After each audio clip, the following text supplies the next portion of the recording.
Okay, so now we're going to create the hide label property to hide the label of the widget. So just make sure the Boolean value is set to true. And now let's define the default value of our widget. So let's add another property here. And let's call that property, you guessed it, default value, camel case there, and just say this is some text. And that adds the default value to that text widget.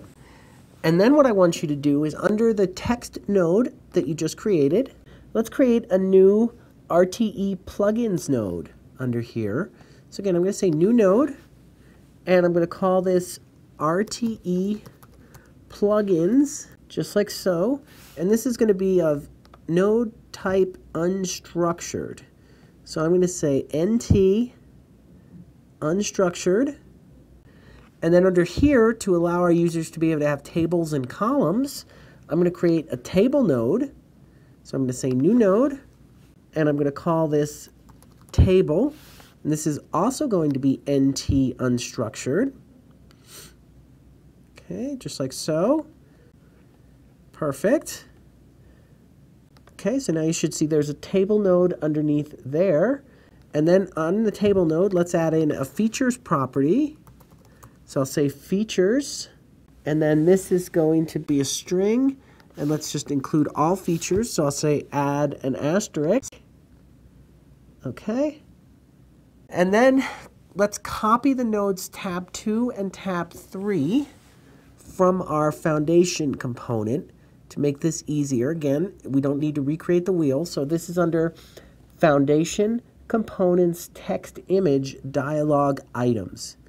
So you should see there's a text image control here. Here it is.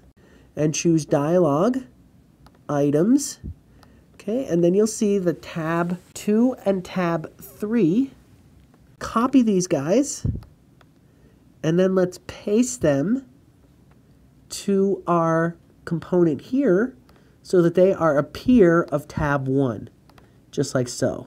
So you should see under your items widget collection, you have tab 1, tab 2, and tab 3. So tab 2 is going to be our smart image tab. So this has our smart image tab. And then tab 3 is going to be the advanced image properties. So again, you can see that this is actually storing the image related content at a level deeper than the current resource. Okay, so now let's build out a design dialog box. So here's our design dialog. And let's go to our tab 1 node of our design dialog. Okay, so let's create an items node under here. So I'm going to say new node, items, and this is again going to be a CQ widget collection, and that's called items. So that's perfect. So there's our CQ widget collection, and then let's create a widget underneath the widget collection, and let's call it path, and let's say CQ widget. Perfect. So there's our path, and then in the path node, scroll down here and add a property to the path node. So I'm going to say name string, I'm going to say /path. Okay, and then let's define the widget type, and so we'll use an X type. In this case, all we need is a text field. So it's the path that they're going to enter in. Then let's add in the label. So I'm going to say field label, and we're just going to say enter a path. Okay, and then that's my X type. And then I'm going to define the actual root path to display. So let's call this root path.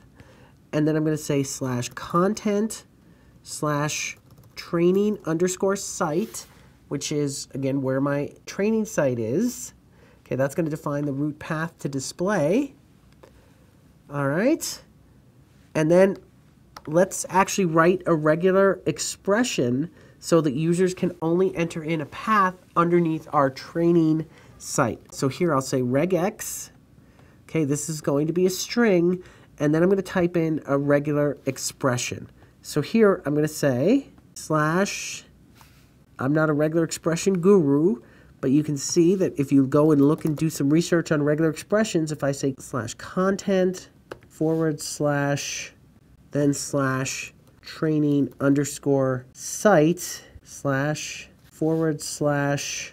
/ open paren, dot, close paren, asterisk, $sign. Okay, there we go. So now that's a regular expression that will only allow users to enter in content from there. Again, I don't expect you to completely understand regular expressions. Anytime I use regular expressions, I always need to go look those up. Okay, but you do have the option to put regular expressions in there utilizing that property called regex.